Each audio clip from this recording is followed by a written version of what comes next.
चलो last video में क्या एंग्लो मैसूर वॉर देख ली थी।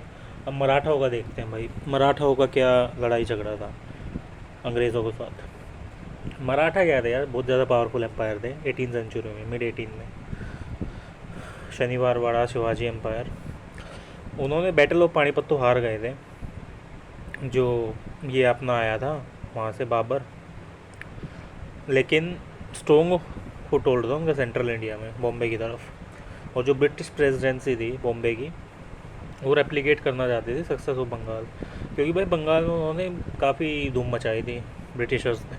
सब्सिडी लाइन्स कर लिए, मैसूर को दबा दिया, पूरा राज कर लिया। तो ये चाहते थे मराठे ऐसे क्या आ गए। तो उन्होंने एक अपॉर्चुनिटी बेसिकली देखी और सक्सेशनल स्ट्रगल स्टार्ट कर दिया पेशवा की पोस्ट के लिए। दिक्कत क्या थी, मराठों में खुद में दिक्कत हो गई थी। पेशवा हर कोई पेशवा बनना चाहता था, पेशवा वहाँ पोस्ट राजा। और जो फर्स्ट एंग्लो मराठा वॉर थी 1775 और 82 में हुई। और लड़ाई झगड़ा क्या था यहाँ सारा, देखो यार, सारा रोड़ा कुर्सी का था। जो यंग पेशवा था नारायण राव, उसका मर्डर कर दिया 1773 में उसके अंकल रघुनाथ राव ने, राघवा बोलते थे। और जो नाना फडणवीस था अपने 11 अदर मिनिस्टर्स के साथ अपॉइंट कर लिया माधव राव, जो नारायण राव का सन था, जो भी पेट में था। और जो राघव राव था, रघुनाथ राव था, वो भाग गया सूरत और ट्रीटी ऑफ सूरत साइन कर ली ईस्ट इंडिया कंपनी के साथ। और प्रॉमिस किया ईस्ट इंडिया कंपनी को कि बॉस मैं तुम्हें वसई दे दूंगा, जो बॉम्बे से बाहर है गुजरात की तरफ, और बॉम्बे दे दूंगा सेलिसट, मेरे को पेशवा बनने में हेल्प कर दो तुम। अब देखो सारा ट्रायंगल ही है दोस्त जो मिल रहा है ना तुम्हें। जैसे बाजीराव वन था, काशीबाई इसका बेटा था, बालाजी बाजीराव और रघुनाथ राव आनंदीबाई का बेटा था। अब जो माधव राव था वो रामाबाई का, नारायण राव था वो गंगाबाई का। माधव राव सेकंड गंगाबाई का बेटे का बेटा, बाजीराव नाना साहेब। ये पूरा ट्रायंगल था इनका। अब इवेंट क्या थे, जो वॉरेन हेस्टिंग था वो तो भाई मतलब दमदार लौंडा था, तो गवर्नर जनरल था बंगाल का। हैप्पी नहीं था वो, जो बॉम्बे प्रेसिडेंसी के एक्शन थे उसको लग रहा था साले क्या मतलब वहाँ दूसरों के स्ट्रगल में पड़े हुए हैं, अपना तो काम धंधा क्यों नहीं करते भाई, तुम क्यों दूसरे के बाद चौधरी बन रहे हो। तो बंगाल प्रेसिडेंसी थी वो बॉम्बे से ऊपर आती थी, और जो मद्रास मतलब बंगाल प्रेसिडेंसी थी बॉम्बे और मद्रास दोनों से ऊपर आती थी। उसने basically treaty of Porbandar sign की नाना फडणवीस के साथ, और उसने कैंसिल कर दी ट्रीटी जब डायरेक्टर इंग्लैंड में ओवर रूल कर रहे थे हम। और बेसिकली प्रोटेक्शन दी उसने रघुनाथ राव को ट्रीटी ऑफ सूरत के अंडर, वो कैंसिल कर दी डायरेक्टर्स ने इंग्लैंड में, और रघुनाथ राव को बेसिकली ट्रीटी ऑफ सूरत के अंडर प्रोटेक्शन दी। मराठा ने विक्ट्री बेसिकली ले ली वडगांव में, पुणे के नियर। और जो महाडजी सिंधिया था, ये ज्योतिराव सिंधिया इसका दादा, तो उसने बेसिकली मराठाओं को काफ़ी सारी विक्ट्रीज़ में जीता है।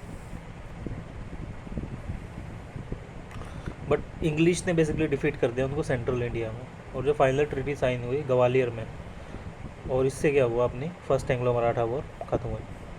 अब ट्रीटी ऑफ सालबाई थी क्या, जो रघुनाथ राव था ना, वो पेंशन ऑफ कर दिया था उस बंदे को कि तुम भाई साइड में बैठो, तुम्हारा अब कोई काम नहीं है। और जो क्लेम था पेशवा के साथ उसका एबडमन हो गया था। अब माधवराव सेकेंड था, उसको रिकगनाइज़ कर लिया गया एज ए पेशवा इंग्लिश के द्वारा। और जो इंग्लिश थे बेसिकली वसई को रखना चाहते थे और सेलेसट को रखना चाहते थे बॉम्बे के पास। और मराठा एग्री हो गए इंग्लिश की हेल्प करने के लिए मसूर के के दौरान, सेकेंड एंग्लो मसूर वॉर में। तो रोड़ा तो इनका उसी टाइम से था। जो इम्पोर्टेंस थी जिस ट्रीटी की, वो बेसिकली इसकी वजह से क्या थी, 20 साल के लिए पीस आ गई थी, क्योंकि उस टाइम मराठा ने मदद कर दी थी इंग्लिश के मैसूर को जीतने में। तो 20 साल के सब कुछ शांति थी, लेकिन प्रेशर हुआ मैसूर में अब दोबारा से। अब मराठाओं की देखो कन्फिगरिटी क्या थी, जो गायकवाड़ थे वो बड़ौदा में रहते थे, भोसले थे वे अपने नागपुर में रह रहे थे, होलकर्स थे इंदौर में थे, सिंधिया ग्वालियर में थे, पेशवास थे पुणे में थे। और पेशवास क्या थे, जो titular head of the Maratha constituency, Peshwas सबसे ऊपर हेड होता था मराठा कॉन्स्टिट्यूंसी। तो ये सारी चीज़ें थी। अब सेकेंड एंग्लो मराठा वार कब हुई, 1803 से 6 का बीच था। रिचर्ड वेल्सली ने सारे मराठा चीफ्स को बोला और पेशवास को बोला कि भाई सब्सिडी लाइन साइन करो। तो उन्होंने मना कर दिया, हम क्यों करें भाई, चौधर हमारी। तो रिचर्ड ने बोला भाई टीपू को ही बोला था सब्सिडी लाइन साइन करने के लिए, उसने रिफ्यूज़ कर दिया था फोर्थ एंग्लो मसूर वॉर में। उस टाइम उन्होंने फ़ाइट कर ली, और उस टाइम क्या हुआ बेसिकली आपस में मराठाओं की लड़ाई झगड़ा हो रहा था। और पेशवा बाजीराव सेकंड था ना, उसने बेसिकली इसके एक बेटे को मार दिया, जसवंत राव होलकर बोलते थे उसको, इंदौर का रूलर था।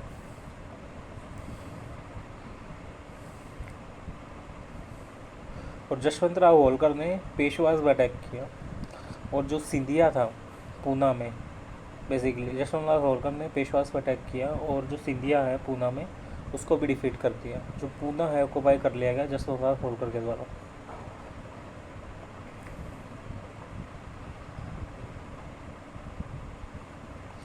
अब जो पेशवा बाजीराव सेकंड था उसने एस्केप कर दिया, और वो रिफ्यूज़ ले ली उसने इंग्लिश के पास बॉम्बे में जाके, क्योंकि मार के आया था उसको बंदे को। अब पेशवा बाजीराव सेकंड था, उसने ट्रीटी ऑफ बेसिन साइन कर ली वसई में, सब्सिडी अलायंस वसई के लिए। और जो गायकवाड़ था उसने ट्रीटी ऑफ कैनबे साइन कर ली सब्सिडी अलायंस एक्सेप्ट करने के लिए 1802 में।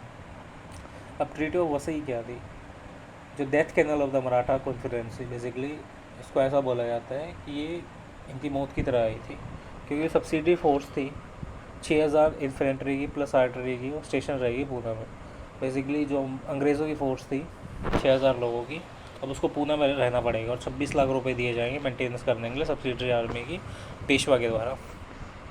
जो सूरत है वो one of the important port था, वो बेसिकली ईस्ट इंडिया कंपनी को दे दिया गया। और जो पेशवाज हैं वो अलाउ नहीं है मेंटेन करने के रिलेशन विद दूसरी यूरोपियन पावर, फ्रेंच एक्सेट्रा, और फॉरेन पावर जो इंग्लिश के कंट्रोल में आ रही है।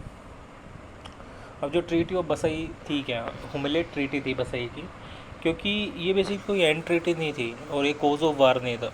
जो मराठा चीफ थे वो कोई एक्सेप्ट नहीं कर रहे थे ह्यूमिलेट ट्रीटी को, जो पेशवाज ने साइन की थी, और बेसिकली लड़ाई झगड़ा शुरू कर दिया उन्होंने इंग्लिश के साथ। अब दिसंबर 1803 आते आते क्या हुआ, सिंधिया और भोसले थे ना, बेंच एक रात को उन्होंने अटैक कर दिया अंग्रेज़ों के ऊपर लट बजाने के लिए, और डिफीट किया, और वो डिफीट भी हो गया, हार भी गए बैटल ऑफ असाई में। जो आर्थर वेस्ली था उन्होंने बढ़िया लट मारे, और बेसिकली सब्सिडी लाइन इंटर करा लिया, और बड़ी टेरिटरी आ गई उसके अंदर। जो आर्थर वेस्ली था वो बेसिकली उसने नेपोलियन को भी डिफीट कर दिया था वाटरलू की वॉर में, मतलब इतना शातिर जनरल था वो बंदा। जो ट्रीटी ऑफ सुरची अर्जगांव सिंधिया ने की थी, सरेंडर कर दिया था रोहतक को, गुड़गांव को, और दिल्ली आगरा रीजन को, जहाँ पे अभी हम गुड़गांव रीजन में जाते हैं। ट्रीटी ऑफ डियोगांव भोसले सरेंडर कर दिया था कटक को और पूरी टेरिटरी को, जो रिवर वर्धा बोलते हैं बिरार। जो होलकर था वो बेसिकली एक साथ ही होलकर को अकेला छोड़ दिया फील्ड में, तुमर भाई, और उसने बेसिकली बड़ी ब्रेवरी से लड़ाई लड़ी 2 साल तक, और वो फिर उसके बाद मारा गया। उसने सब्सिडी लाइन्स एक्सेप्ट कर ली थी, राजपूतागढ़ बोलते हैं होलकर का, जो सरेंडर कर दिया था उसने टोंक, रामपुर और बूंदी को। ब्रिटिशर्स ने अगेन अपॉइंट किया Bajirao second as a Peshwa, civil uprising को, बेसिकली विद्रोह ना हो लोगों का, इसलिए। तो ये सारे एरियाज थे जो आपको गुलाबी में दिख रहे हैं, इंग्लिश ने लिए थे। अब थर्ड एंग्लो मराठा वॉर क्या होती है, 1817 और 19 के टाइम पे क्या था, जो टाइट कंट्रोल था ब्रिटिशर्स एजेंट का पेशवा के ऊपर, मतलब वो उनकी मर्जी के बिना कुछ नहीं कर सकते थे। और ईस्ट इंडिया कंपनी ने गैदर की अपनी आर्मी कैंपेन चलाने के लिए पिंडारियों के अगेंस्ट, क्योंकि पिंडारी क्या गए थे लूटपाट करके आते थे। मराठा पहले हेल्प लेते थे इनकी, उसके बाद ये खुद के रिबेलियंस बन गए, बागी बोलते हैं इनको। और पेशवा ने जूम कर लिया था कि इनको तो हटाना है ही, उसने एक वॉर छेड़ दी ब्रिटिशर्स के अगेंस्ट। भोसले और होलकर थे, उन्होंने भी ज्वाइन किया, और सिंधिया भाग गया।